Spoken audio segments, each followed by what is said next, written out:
What's going on, everybody? I hope everyone is having a great rest of their night so far. I'm with the Kane Gang Radio Show. We got Derek Coe, Miami Hurricanes fanatic. We got Ryan, aka Dirty Bird. What's Guys, up? What's thank you up? so much for joining the show. Derek's gonna be working on, a tree house ultimately, but he'll be chiming in here and there. What's been going on, guys? Kane Gang Radio, you guys have been doing a tremendous job. Tell the viewers about Kane Gang Radio, where they can find you guys, and what projects you guys have been working on lately. Yeah, Go absolutely. Ahead, So we're on we're a relatively new Canes radio show. I mean, we kind of give it all opinions. We do some interviews. Just chop it up everything Canes. We air on Sirius XM on channel 145 Slam Radio every Friday from 11 a.m. to 1 p.m. Eastern time. Love for everybody to be able to jump in and check us out. Paul, we got to have you stop in sometime and hang out with us over there too, man. But we've really just been off to a good start with everything, man. We've had some great interviews. We had Uncle Luke hang out with us. We've had Santana Moss on. We've had just a bunch of guys up on Earl Little hung out with us for a little bit. So just been doing our thing, man, and just letting that Flag fly. Yeah, absolutely, man. They're doing a tremendous job. If you guys don't know about Kane Gang Radio, man, these guys are Miami Hurricane football diehards. They're very informative. You guys are on Sirius XM, right? Yes. So what channel on Sirius XM?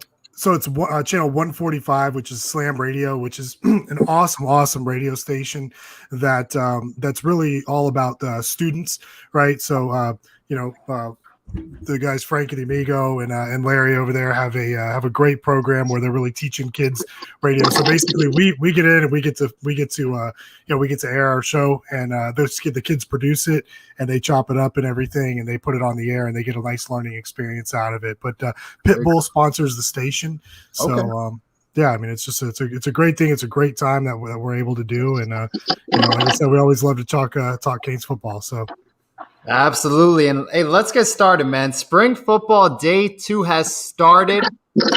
Where do we begin, guys? I mean, the quarterback position, everyone is talking about Tyler Van Dyke. That's Co's favorite quarterback, I think, out of that position unit. Am I right?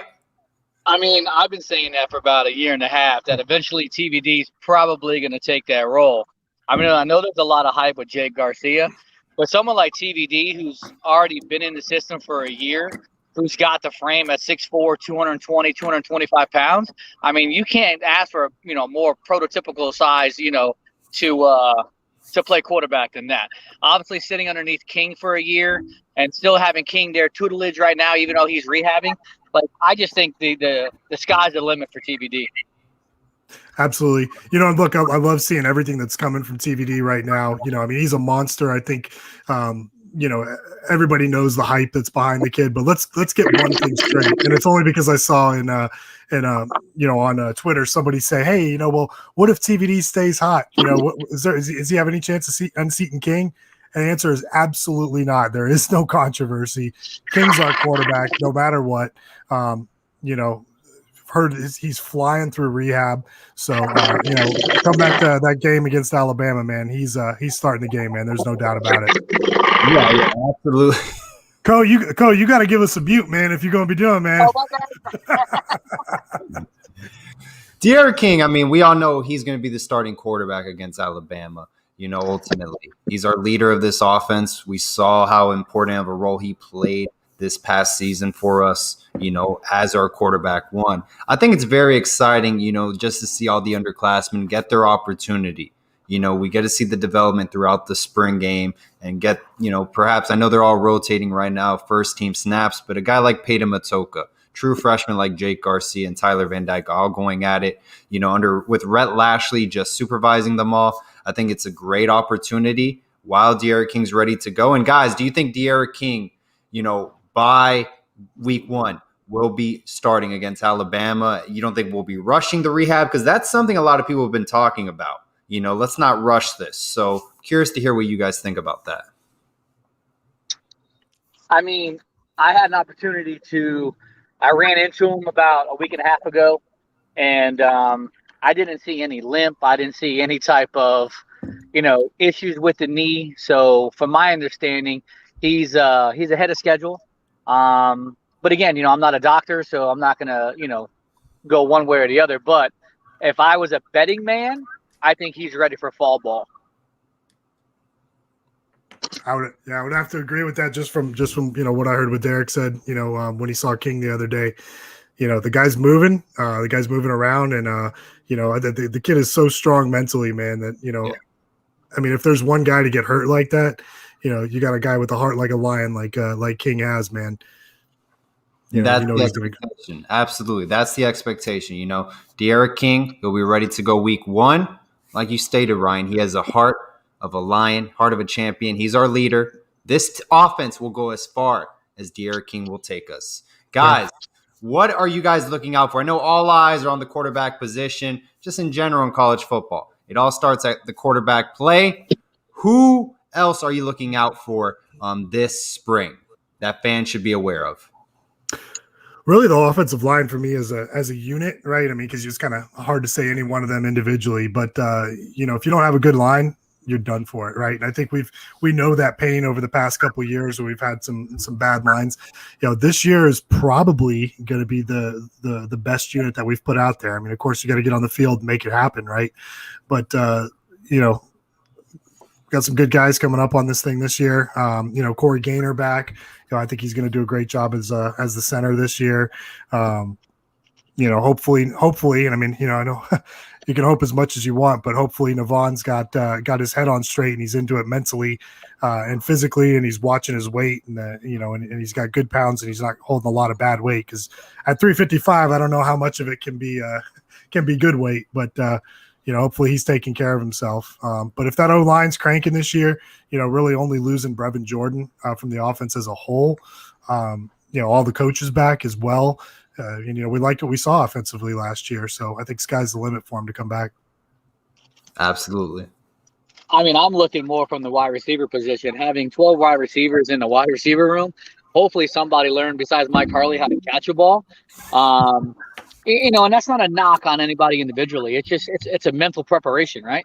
Like, catching a ball has to be mental. I mean, literally, you have your hands there, but if your mind's not there, obviously, a lot of different things can happen. So, I'm interested to see in some of the young guys.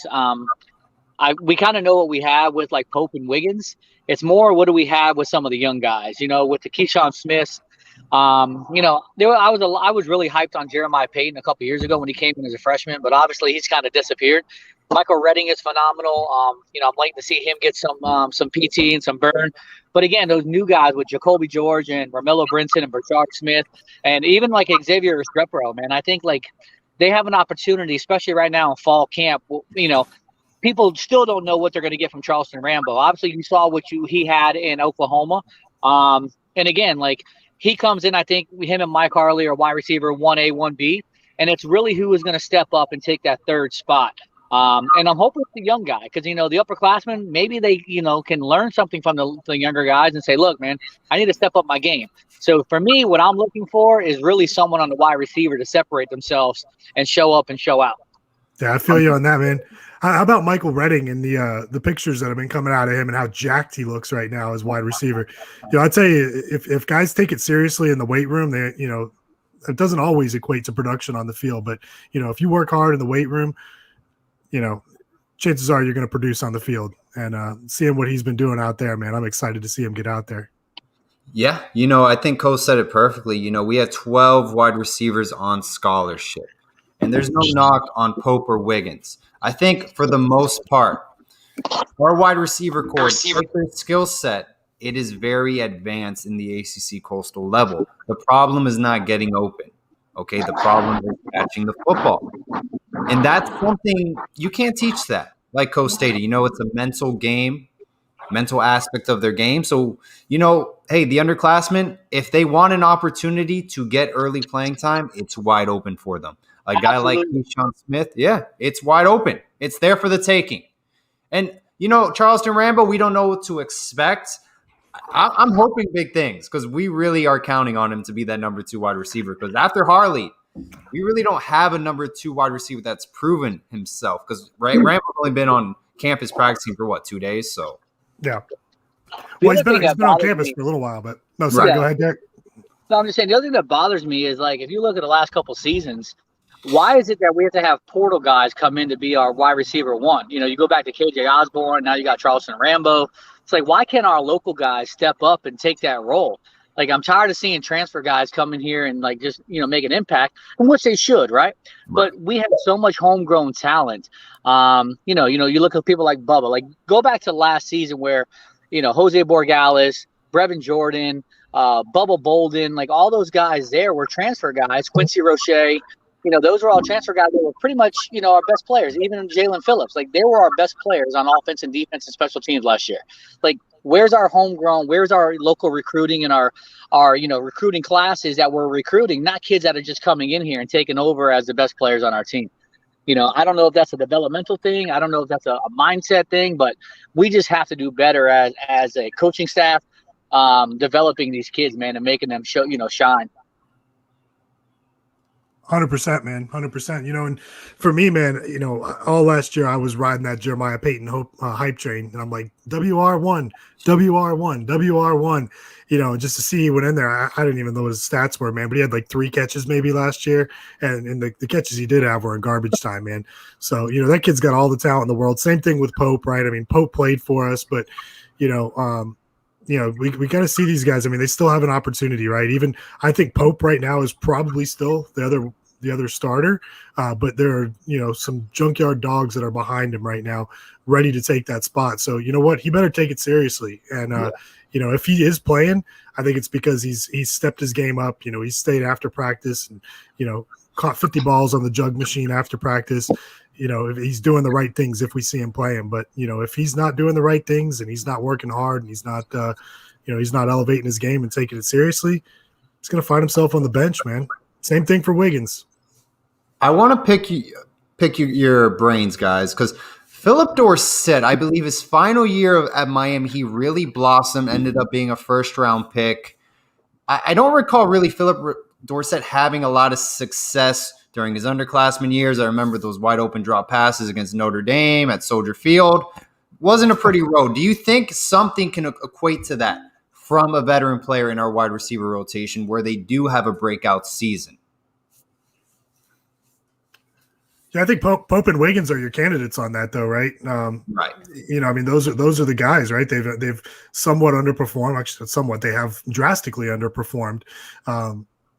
Another player that came to mind when you were talking about that was Braxton, right? Yeah. I mean, we all love Braxton now, but Braxton's first 3 years were okay, and then that senior year in 17 was when he exploded and made him the player that everybody loves now. So yeah, I mean, there's the opportunities there for those guys. They just got to go grab it. 100%. Philip did really turn it on. He worked a lot harder his senior year. Obviously having someone like Stephen Morris, helped out. Stephen Morris is probably, if you take away King, has probably been our best quarterback over the last 10 years or so. But yeah, Philip actually, his senior year, he blossomed. I mean, and Jed, I think it was Jed Fish was the OC at that time. Or James Kohler. No, I think it was Jed Fish. So, again, he had a great playbook, great spread offense. I mean, again, you just remember what Philip did against NC State, against Florida that, his senior year. And again, like it's just one of those things where I think it's a mental thing, right? You have to you either get it or you don't get it. You know what I mean? And hopefully our upperclassmen, they get it. And this whole entitlement thing that I think these kids are so used to, hopefully, it's a wake-up call, man. Eat a piece of humble pie, and, move forward. 100%. No, that's a great statement. Yep. Get off social media, put your head down and grind, man. Should I be at the gas station doing selfies? So Earl Little Jr. just put one up just in the same Mark Pope style. I'm like, no, not the gas station selfie. That's the kiss of death, man. God, man. I'm like, sometimes I wonder like what gas station they take pictures at, like I just want to see it like live, like the whole thing. No, I want to go take one. I'm going to go take one myself.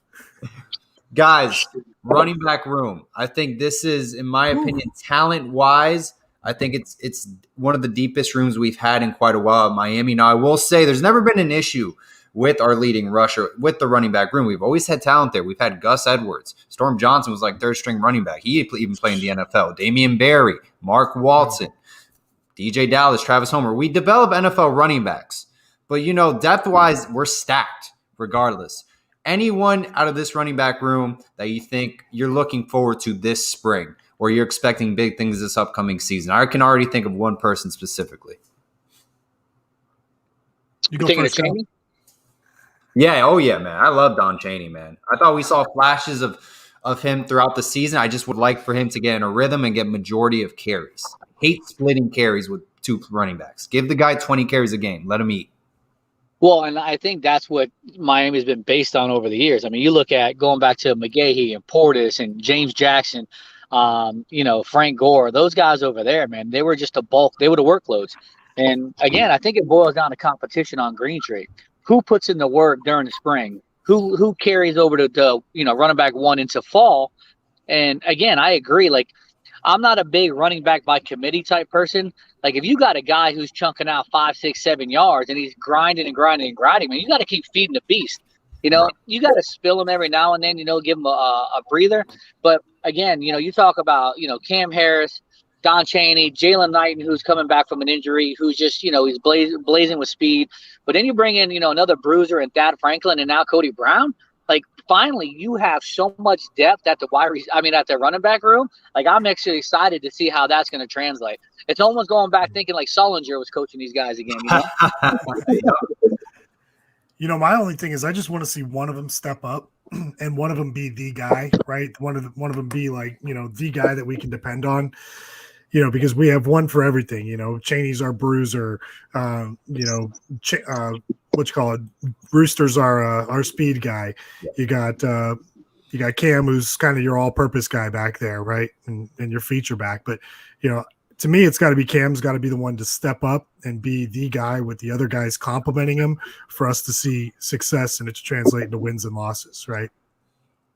100%. And you know what? I think at times, the past season, I think we're going to see a bigger year from Cam Harris. I think our offensive line is going to open up a lot more holes. I would love to see Navon Donaldson at right guard. I think that's where he's going to excel at. I'm no expert at all by any means, but, I just think that's the appropriate position. He's at, when he drops some weight as well. So, yeah. I think we're going to be very efficient running the football, which opens up our offense as well in Rhett Lashley's system. So, we'll see regarding that matter with the running back room. Guys, offensive line. Do you already have your kind of solidified starters, first team, or do you think there's still competition at numerous spots? I mean, I'll go first. I mean, I think the offensive line is probably already set in stone. You got someone like Zion Nelson on the left, whether or not Donaldson is left guard or right guard, Gainer at center. I mean, you got Scaife, you got Ja'Kai, and then you got Jared Williams on the right tackle, But don't be surprised if something, one of the young guys, whether it's Isaiah Walker or Jalen Rivers, you can even see Big Baby Seymour maybe get some PT up there too. So, but the biggest thing is you finally have depth and you have a senior-laden, upperclassman offensive line, which you haven't had in quite a while. So, I mean, I don't know. I mean, I think those will probably be my top 5, Nelson, Donaldson, Gainer, Scaife, and Jared Williams, across the board. But that's just me. Yeah, I want to see those young guys step up, man. The Isaiah Walkers and the Rivers. I'd love to see one of those guys come up and push themselves into the starting lineup and create some competition there. We're so handcuffed right now with this COVID world because all we get out of practice is what the school wants to put out, and then a 45-second clip that we got to look at. So it's tough to see what these guys are doing, right? So you just got to say whoever's in there, whoever's working hard in the weight room, who's ever putting in that extra PT, there's got to be competition in there, and these guys got to jump up and earn. One thing that I like to say, Paul, too, is again, it's just spring practice, man.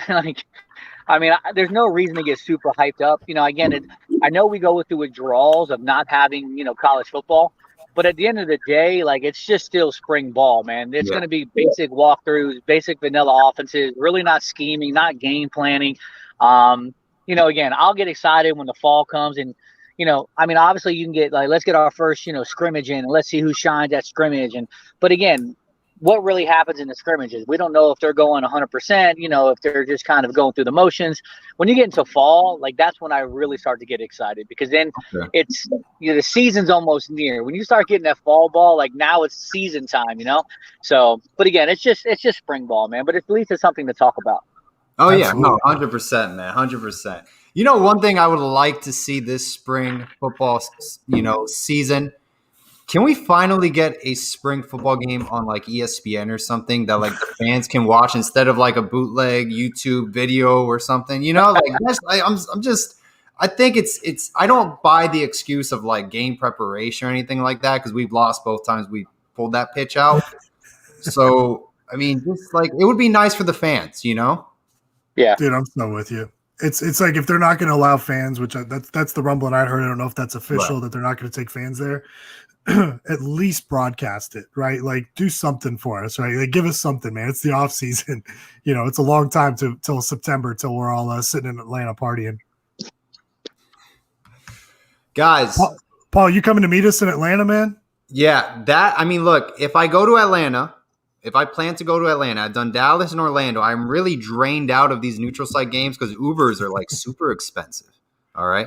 Everything's up.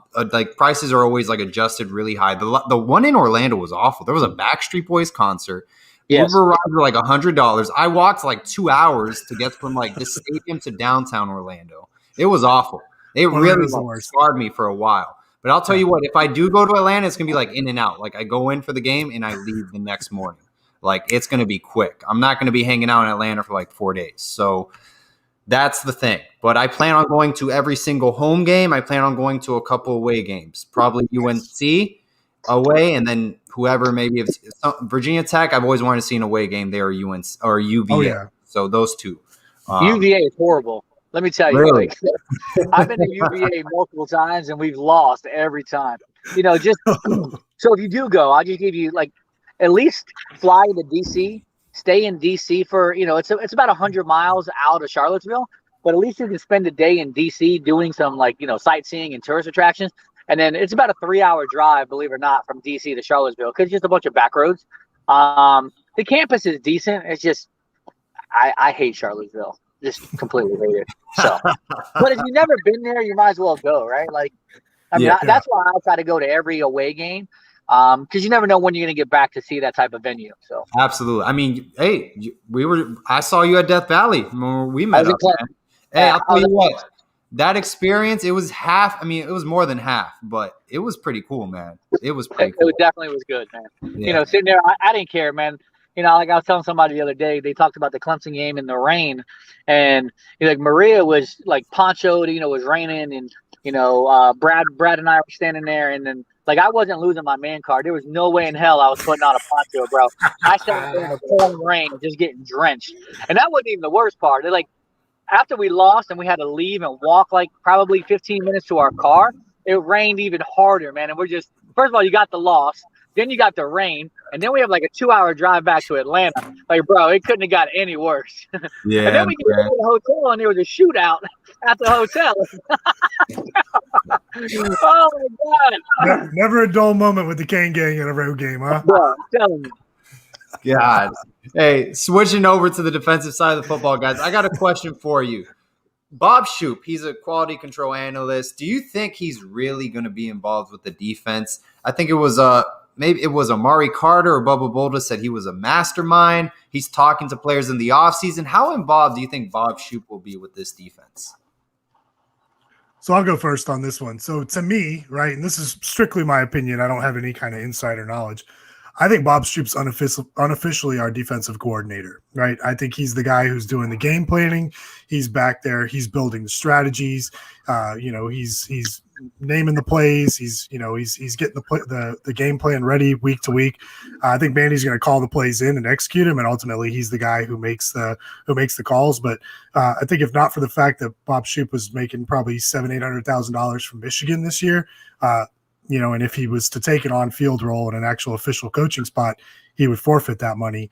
I think he would be our defensive coordinator. So I think he's de facto, like nobody's saying it, but he's the guy who's putting it together. And whatnot. Yeah, ditto that. I mean, it's they didn't bring him in here for just to be a quality control guy. I think he's going to be heavily involved, like heavily. So, yeah, I just think that was a great one of the best. Besides having like Ed Reed as chief of staff, I think that's one of the best other hires that they brought in. Yeah, no, 100% agree. And that, like, Manny Diaz, like, that's something he does. He surprises a lot of people. You know, nobody saw Ed Reed coming. Everybody was hearing Alonzo Highsmith. He was going to be the next chief of staff. It didn't work out. Pulls out Ed Reed out of nowhere. Bob Shoop's name, like, Gary Furman just pulled that out of the hat. Like, nobody even knew, like, Bob Shoop was, like, interested in coming to Miami. He was, like, safeties coach at Michigan for a little bit. Just, like, yeah. No? So... Same thing with Aristide, too. Ishmael Aristide came out of nowhere on us, and we're like, who is this guy? And we're like, okay, before we hit the panic button, let's, like, do some research. And the more you see, the more you do research on this guy and you see, like, the pedigree that he comes with, you're like, man, this was actually a really good hire. Yeah, exactly. I was hearing Jamar Chaney's name. A lot of people were stating him. So, and speaking of this staff, and Co, I want you to, I want both of you to answer this question, but I'm curious what you're going to say. Staff-wise, how good is this staff compared to previous staffs at the University of Miami as a whole? I might have reservations because, I mean, again, like, there's good names out there, right? You bring in T-Rob, obviously what he accomplished at South Carolina and the type of guys that he put into the league. Again, you just did a flip-flop with Mike Rump and DVD. It's just one of those things where I don't know how that's going to transition. DVD's again, he made it to the league. And again, I'm always like super nice to coaches, and I don't want to ever bash anybody, right? But I just think that was just a flip flop. I think that was a political move. That's really all I think about that one. I did like Travis Williams before he left, but I thought that was a big hire. So we'll see. I mean, again, like I've said this before, and I'll probably say it till I'm dead in the face. Dead. Like you're only as good as a coach as what you have to work with, right? Like, so if your players aren't good, I don't care how good of a coach you are. Like, just you're not gonna be good if your players aren't good. So I'm gonna leave it at that. Yeah. It's almost impossible for us to sit here and judge it right now, right? Because what happened with Danny Enos. Yeah, wait till week one. You're gonna know all you need. You're gonna know all you need to know after that Alabama game, right? But I mean, look, when we hired Dan Enos, and we're like, oh my goodness, this is the greatest. We got a guy who was going to be Alabama's offensive coordinator, and he was the greatest thing since sliced bread when he got on there. And we're like, yes, this is awesome. And then he gets out and he starts coaching, and we're kind of like, more of the same, right? Like we got a little bit of motion, but at the same time, it's still more of the same, right? And it's they got to get on the field and they got to prove it until I'm comfortable saying wherever they rank. Like I'm happy with the fact we made adjustments when adjustments clearly needed to be made, right? Like Kosa, I don't know if the DVD to Rump or the Rump to DVD was an upgrade. Usually a guy like DVD should go out with like a Banda to Utah State. We talked about this a little on Kane Gang. Go out to Utah State for a couple of years and cut your teeth, then come back for the Power 5 job, right? But overall, I like the moves, and we'll see what it does with us. Week one, we'll know all we need to know.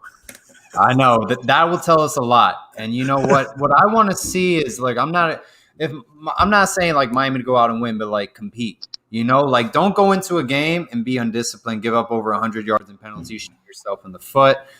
Compete the entire football game, because I felt like we've been given these opportunities against LSU first week of the year in Dallas. We weren't in the game at all. We really weren't. Yeah.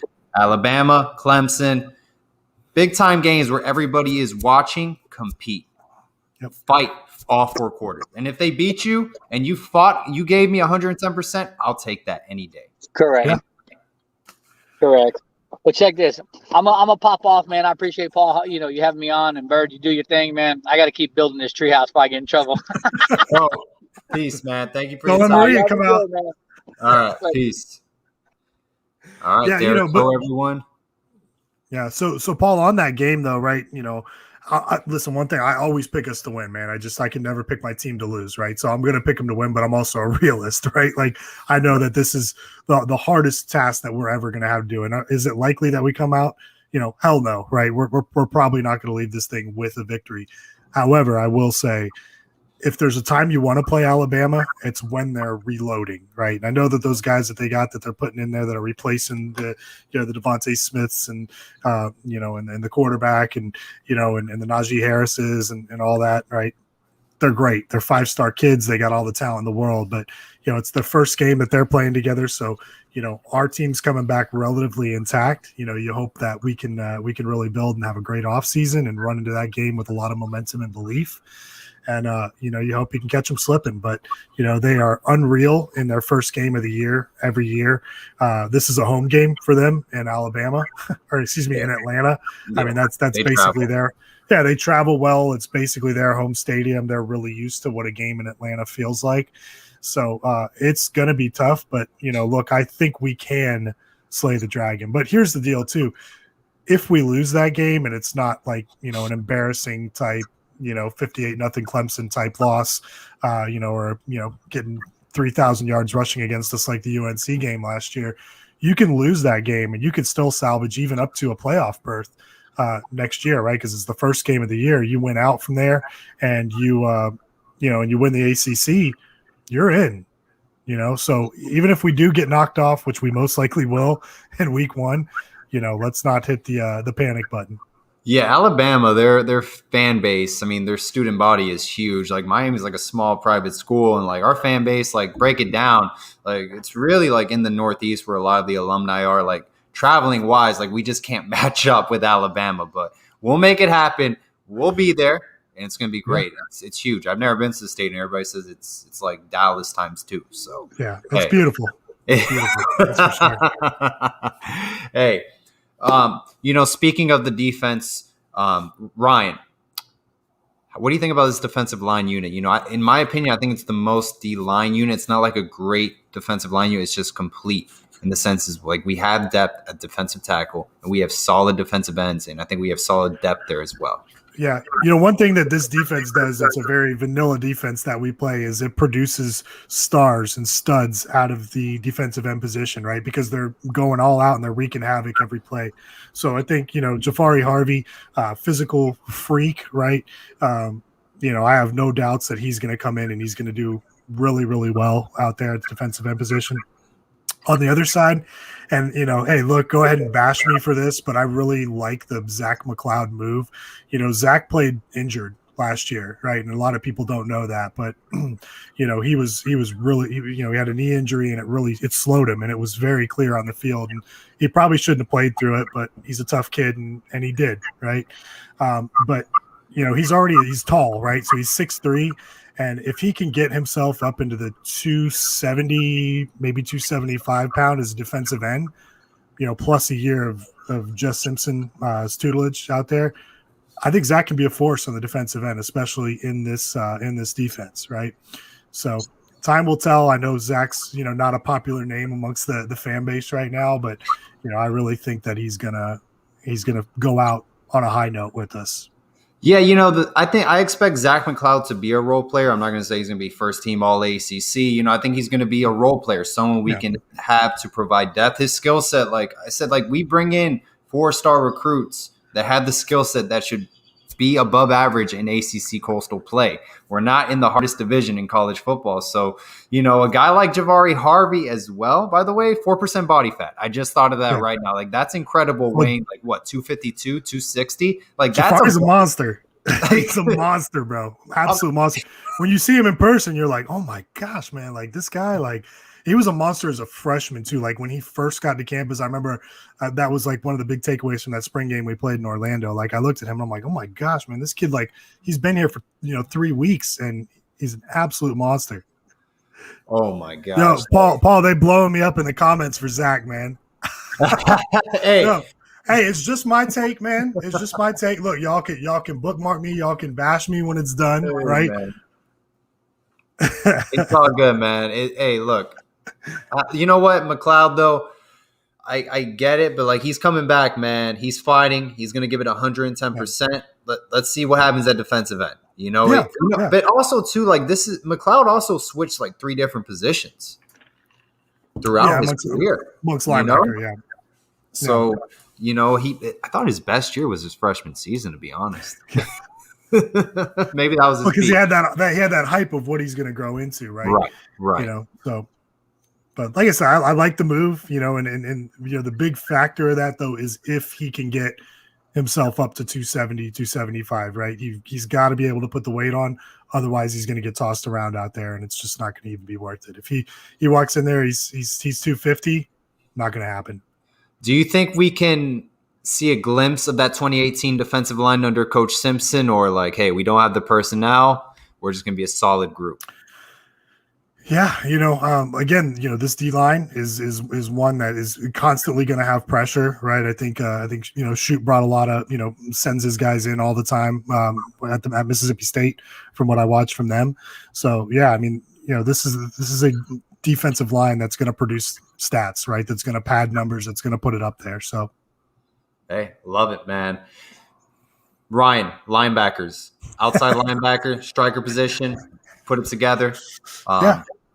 Gotta love it, dude. What do you think about those guys? Gilbert Frierson's going to be leading the pack. Chase Smith's getting involved as well. Avery Huff they put at striker. Honestly, in my opinion, I would love to see Avery Huff at inside linebacker. Okay, I think he's a great athletic build. Remarkable. The first guy I want to mention is Corey Flagg, man. I mean, he's probably, if you look at one guy on the team that I think is going to be a household name amongst Canes fans going into this season, it's Corey Flagg, right? This kid's physically got it. He's got it upstairs, and I think we saw a lot of flashes from him. So I think he's going to be the guy holding down the middle, and I think he's just going to absolutely have a monster season for us, and be a stud back there, right? So. Hype on Flagg, Tyreek Austin Cave's another name. I know my boy Brad, he's hanging out here right now. He's really, really high on Cave, right? And I think so too. I think that kid's shown a lot of promise for us and whatnot.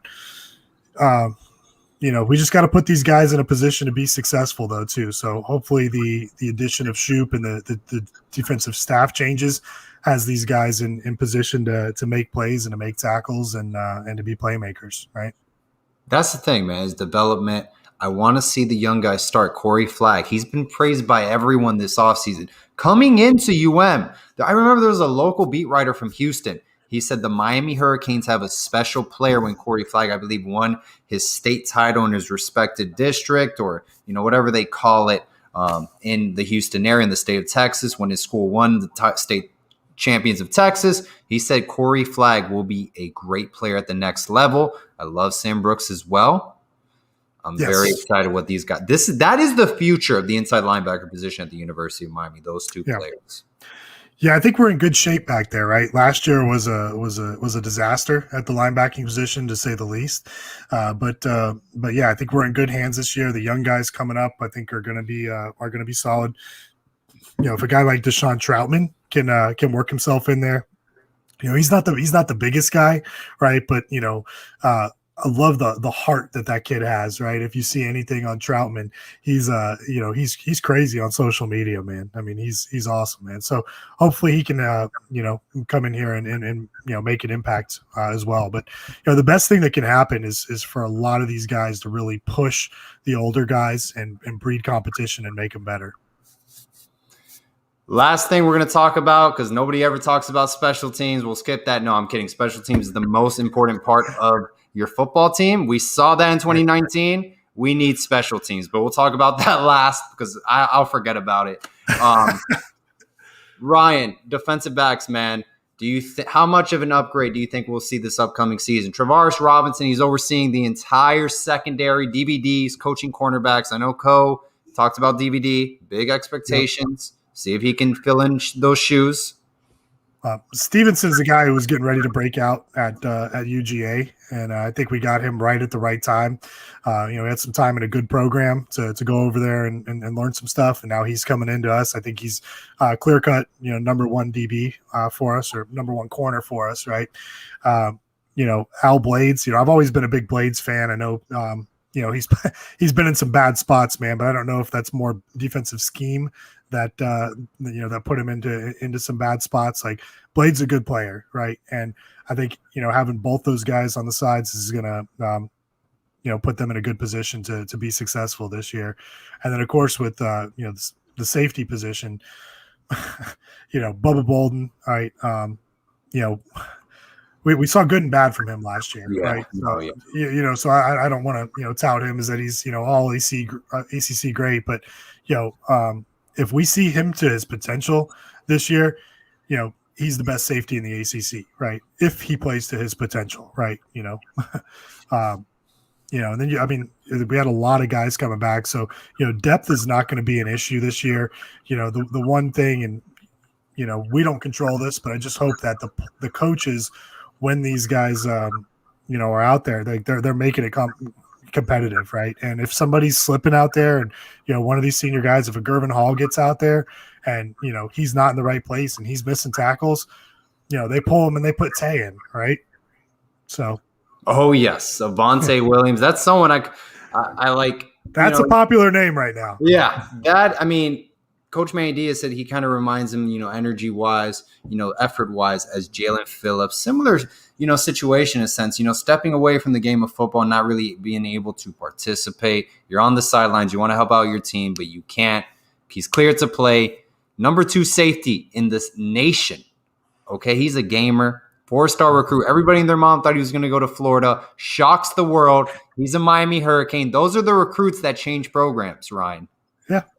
That's why I think we've all got the picture of the orange and blue cake that says "Congratulations, Tay," in our phone. And anytime we need to bring that out with a Gator fan, we always do, man. So, but yeah, look, I honestly, and I was pretty steadfast in the corner that I thought he was never going to play here, right? But now he's been cleared, because to me it looked like he had a neck injury, and I don't know that or anything, but you see that the guy has, they put him down and said, yeah, he's injured and he's not going to be able to play. Well, usually that's not a good thing, obviously. So I'm glad to see, hey, I was wrong, right? He's out there practicing. I hope he sees the field. And if he does see the field, watch out, because that kid has all the talent in the world, and he puts it together, man. He can be a superstar here. Remember the name, Avonte Williams. Gotta love it, man. Ryan, punt return for me, it can only get better. That is something that needs to be addressed. I don't like ABP, man. Anybody but Pope. That it's a serious concern. As Miami Hurricanes fans, we literally stress out when we see someone back there. I don't know how many times I felt like the ball was just squeezing out, whether it was a fair catch, whether he was going to return. I really stress out on punt returns. It's like you said, it's such an important part of the game, and it's such an important part for us to have tightened up. And I think even if Mark does a great job and he raises his game and he's a great wide receiver this year, I still don't think he's the answer returning, right? Bergie just said Brashard, right? But Brashard, I'm all on board with Brashard Smith, but also Malik Curtis too. The kicks of Malik Curtis, the videos of him in the open field, the guy reminds me of Devin Hister, right? So, somebody's got to go out there and win it. ABP, anybody but Pope, right? Mark, concentrate on being a wide receiver, make the grabs, please no punt returns. Gotta love it, man. Ryan, anything else you want to talk about that we did not touch up on? No, man, just shout out to the Canes baseball program. We've been following that really closely lately, man.